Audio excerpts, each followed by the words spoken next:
O Reino dos Cometas. Estamos no Observatório de Lowell, no Arizona, Estados Unidos. Em 1930, observou-se aqui, pela primeira vez, o planeta mais distante do nosso sistema solar, Plutão. Foi o astrônomo Clyde Tombaugh que fez esta descoberta. Ele tinha então 24 anos de idade. Tombaugh conseguiu essa proeza fotografando sistematicamente vastas regiões do céu sobre placas de vidro. Durante várias noites, ele fotografou 2 vezes seguidas cada parte do céu. Depois, semicerrando os olhos, ele comparava as 2 fotos. Se eram idênticas e nenhum astro parecia ter se movido, ele perdia o interesse, porque somente os objetos no interior do sistema solar se deslocam em relação às estrelas ao fundo. Foi assim que, depois de 6 meses de observação, ele percebeu um ponto luminoso que se movia. Era Plutão.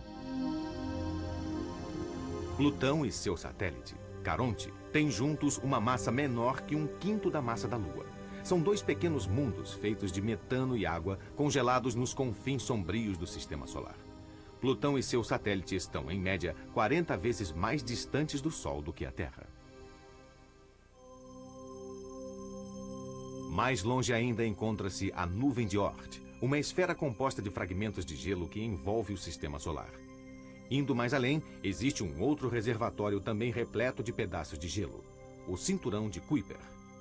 Plutão, com sua órbita excêntrica, pode muito bem provir desse cinturão e não ser um planeta como os demais. Plutão é uma mistura de rochas e gelo, tanto quanto os cometas que chegam até nós, vindos do cinturão de Kuiper ou da nuvem de Oort. Este é o cometa Hyakutake, observado em 1996. Seu núcleo é uma espécie de bola de neve suja, com 3 quilômetros de largura, mas sua cauda se estende por milhões de quilômetros. Quando um cometa se aproxima do Sol, ele desenvolve uma dupla cauda. A parte amarela é formada de poeira e a parte azul de gás. A cauda gasosa pode vir a se separar dele sob a ação das rajadas de vento solar. É este vento, somado à pressão da radiação solar, que empurra a cauda dos cometas para o lado oposto ao Sol. Vamos ocultar o disco solar e ver, em movimento acelerado, um cometa contornando o Sol. Este aqui acaba se perdendo no interior do Sol.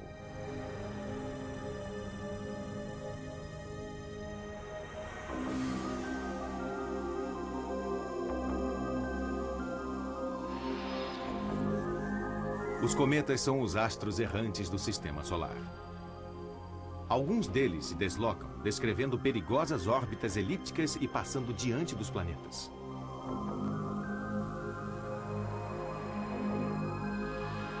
Como verdadeiros kamikazes, eles se precipitam na direção do Sol, onde são destruídos.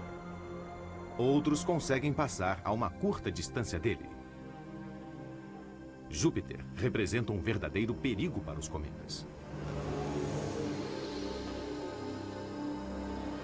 Este desviou-se de sua órbita ao redor do Sol, capturado pela atração do planeta gigante.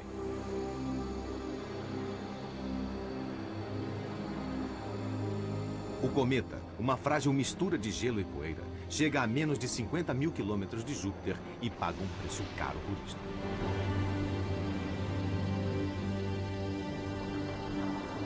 Júpiter o despedaça em mais de 20 fragmentos. Mas isto é apenas o começo. O cometa, denominado Shoemaker-Levy 9, vai se tornar o maior espetáculo celeste deste século. Ao cair sobre Júpiter, ele bombardeia por todos os lados a espessa atmosfera do planeta gasoso. Isso ocorreu em julho de 1994.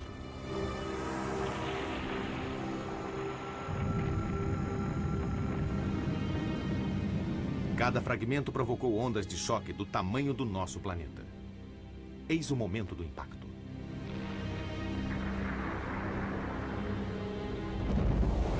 Abaixo à esquerda, um feixe se eleva a mais de 1000 quilômetros de altura.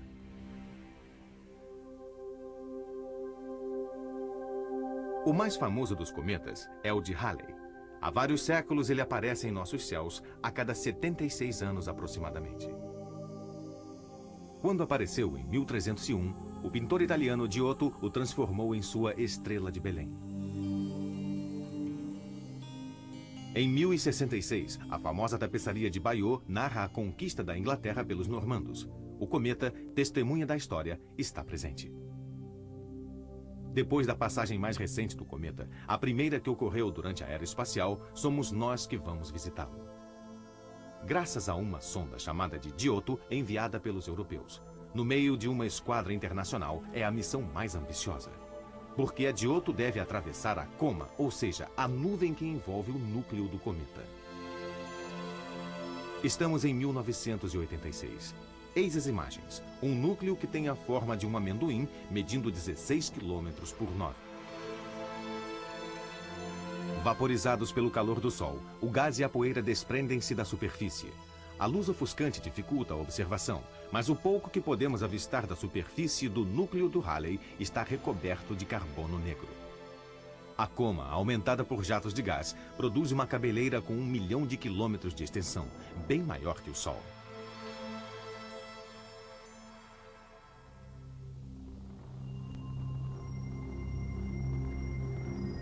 Estas rochas congeladas fazem parte do cinturão de Kuiper, um disco de destroços rochosos que se situa para além dos planetas. É de lá que vem o cometa de Halley, provavelmente impelido por uma mudança na interação gravitacional do Sol com as estrelas mais próximas.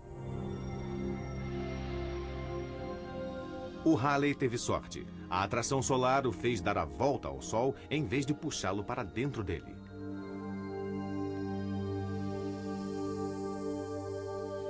Mas o Halley agora é prisioneiro de uma órbita que o leva além de Netuno, para retornar até o Sol, depois partir novamente para Netuno e assim por diante. O Halley percorre sua órbita em 76 anos. Os cometas que têm períodos mais longos chegam de muito mais longe, como o de Hale-Bopp, o cometa mais espetacular avistado neste final de século. 1997 foi o ano do Hale-Bopp.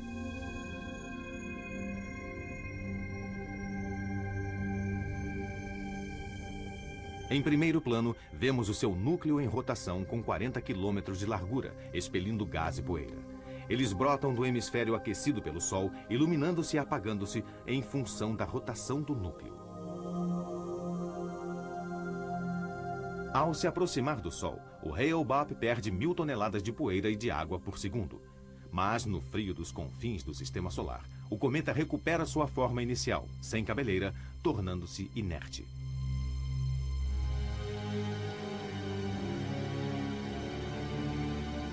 Ao longo da história, os homens sempre viram os cometas com uma cabeleira e sempre os associaram à morte e à destruição. Temer os cometas não é totalmente absurdo. Hoje eles são estudados com muita atenção pelos cientistas. Se o Hale-Bopp tivesse se chocado com a Terra, estaríamos todos mortos. Mas essa é uma outra história. A sonda espacial Stardust parte ao encontro do cometa Wild 2. Seus instrumentos, como um papel de matar moscas, vão recolher fragmentos, enquanto o Stardust atravessa a cabeleira do cometa.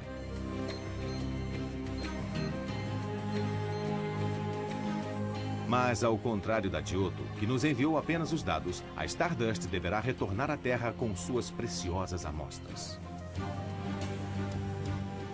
Isolada numa cápsula capaz de resistir ao tremendo choque da reentrada na atmosfera, essa preciosa encomenda chega às nossas mãos, vinda de muito além dos planetas.